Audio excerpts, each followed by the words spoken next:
all the stuff of toxic masculinity, right?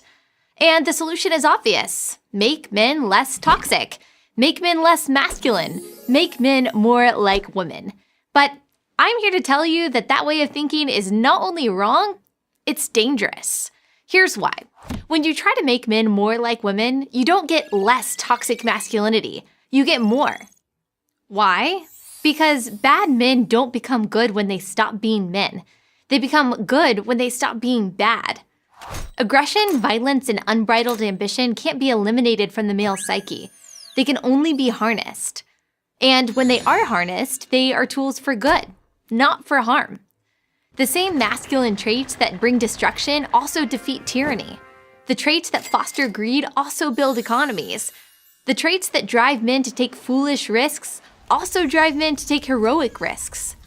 The answer to toxic masculinity isn't less masculinity. It's better masculinity. And we know what that looks like. It's a young man opening the door for a girl on their first date. It's a father working long hours to provide for his family. It's a soldier risking his life to defend his country. The growing problem in today's society isn't that men are too masculine. It's that they're not masculine enough. When men embrace their masculinity in a way that is healthy and productive, they are leaders, warriors, and heroes. When they deny their masculinity, they run away from responsibilities, leaving destruction and despair in their wake. The consequences can be seen everywhere. 1 in 4 fathers now lives apart from his children. And children who grew up without a dad are generally more depressed than their peers who have a mother and a father. They are at far greater risk for incarceration, teen pregnancy, and poverty. 71% of high school dropouts are fatherless. Of all the rocks upon which we build our lives, family is the most important. And we are called to recognize and honor how critical every father is to that foundation. That was said by then Senator Barack Obama in 2008. If we are honest with ourselves, he went on, we'll admit that too many fathers are missing from too many lives and too many homes. As much as we try to deny the need for real masculine strength in society, there's no denying its necessity.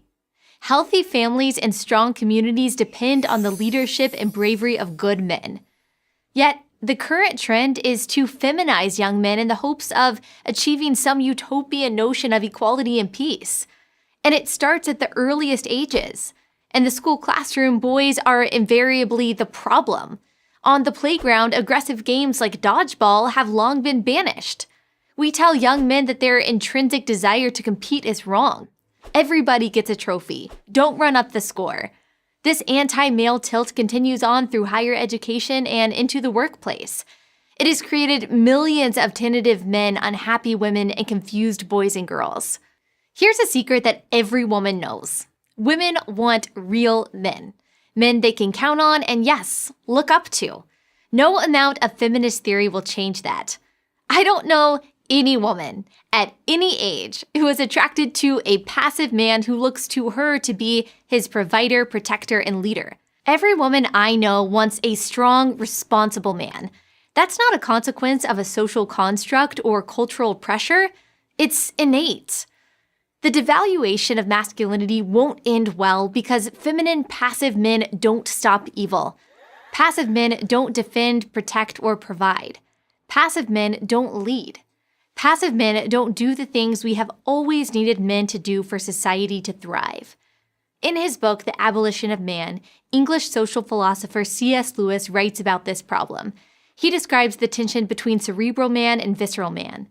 By his intellect, Lewis explains, man is mere spirit, and by his appetite, mere animal. We need both. Take away one, and you're left with a man who's either weak or wicked. And in a world of wickedness, weak men are nothing more than enablers of wicked men. Rape, murder, war. They all have 2 things in common.